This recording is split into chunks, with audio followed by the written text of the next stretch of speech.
voici un nouveau podcast Café avec Spiritisme, agrémenté des commentaires de Melissa dos Santos.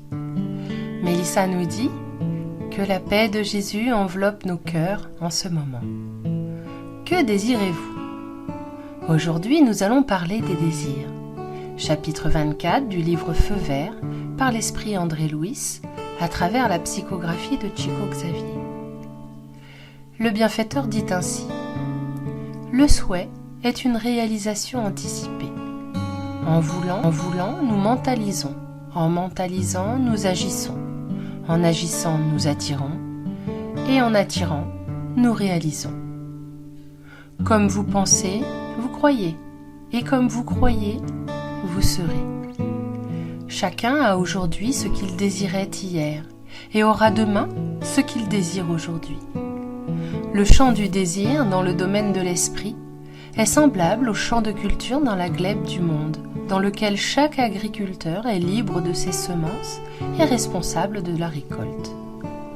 Le temps que le malfaiteur a dépensé à agir contre la loi est égal au temps que le saint a passé à travailler à sublimer la vie. Chaque désir, par essence, est une entité prenant la forme correspondante. La vie est toujours le résultat de notre propre choix. La pensée est vivante et après avoir agi sur l'objectif auquel elle s'adresse, elle réagit sur la créature qui l'a émise, tant par rapport au bien qu'au mal.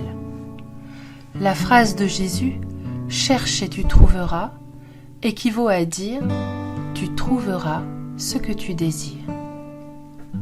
Une fois de plus, André Louis nous appelle à la réflexion. Et chaque phrase de ce texte mériterait un commentaire. Mais examinons de plus près deux d'entre elles. La première est « Chaque désir, par essence, est une entité prenant la forme correspondante. » Penser le désir sous la forme d'une entité, d'une figure, qui se matérialise à notre guise, peut être effrayant ou sublime.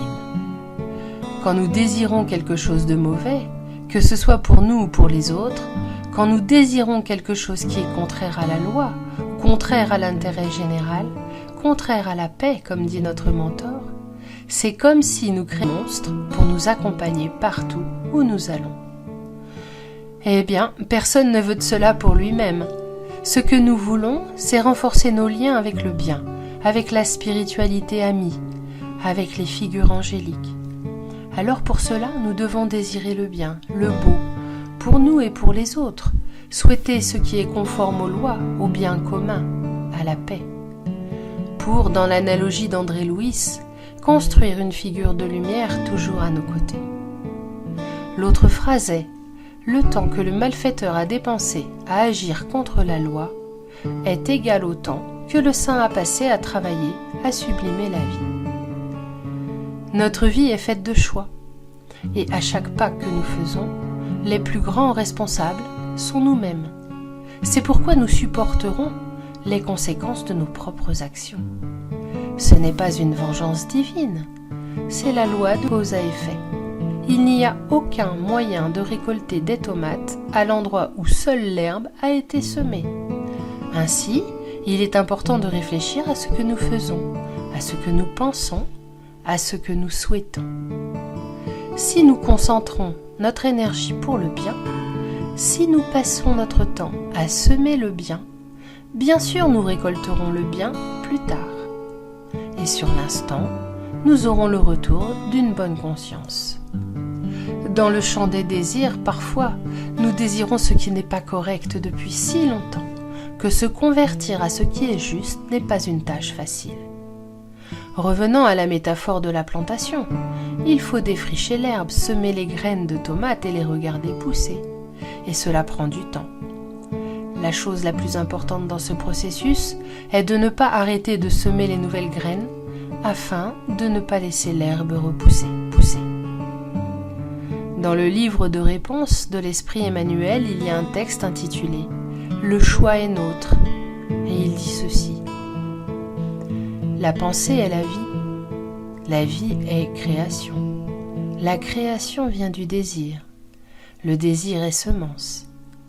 La semence plantée dans le sol de l'action porte le fruit qui lui correspond. chaque graine produit, le choix est nôtre.